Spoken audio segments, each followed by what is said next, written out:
Le magazine littéraire Épilogue est une présentation de la Librairie du Quartier. Vos prochaines lectures vous attendent au 1120 Avenue Cartier.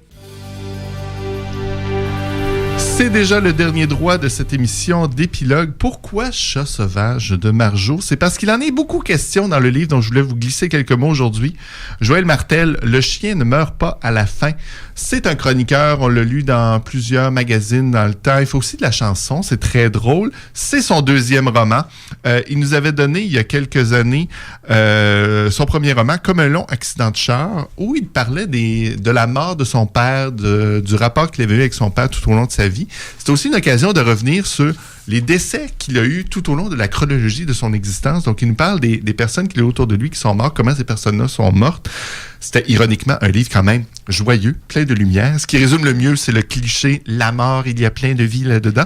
C'était vraiment ça. Et il nous refait un peu le coup avec « Le chien ne meurt pas à la fin », toujours aux éditions La Mèche. Mais cette fois, il va revenir sur les animaux qui ont parsemer le fil de son existence. Chat, chien, cochon d'Inde, tarentule.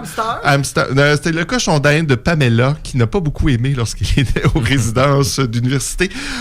Mais beaucoup de chats, beaucoup de chiens. Le fil conducteur, c'est que Joël Martel, qui est en couple depuis plusieurs années avec sa femme, ont un enfant, une fille aussi qui est morte-née. Donc, il y a plusieurs éléments de vie. Là, il décide de réadopter un nouveau chien qui s'appelle Billy, qui est un labrador, qui est un peu fou. Et là, l'histoire de Billy le ramène à réfléchir aux animaux qu'il a eu tout au long de sa vie. Mais chaque animal vient avec beaucoup d'histoires, beaucoup d'anecdotes.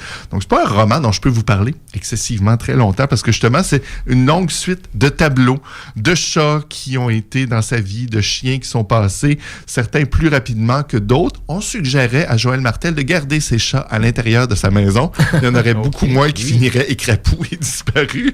Mais donc, il y a beaucoup de chats comme ça donc qui meurent écrasés, qui disparaissent.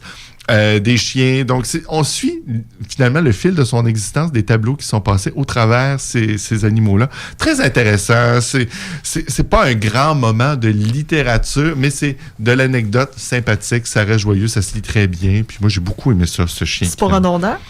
Non, mais surprenamment parce on parle des animaux, mais un chat, c'est un chat, mais tous les animaux ont leur personnalité, ça transparaît un peu. Mais on sort vite des animaux. Parfois, l'animal ne sert que de prétexte à aborder une anecdote, un moment, des gens qu'il y avait autour de lui. Donc, on peut parler un peu plus longtemps des animaux parfois, mais ça va quand même assez rapidement.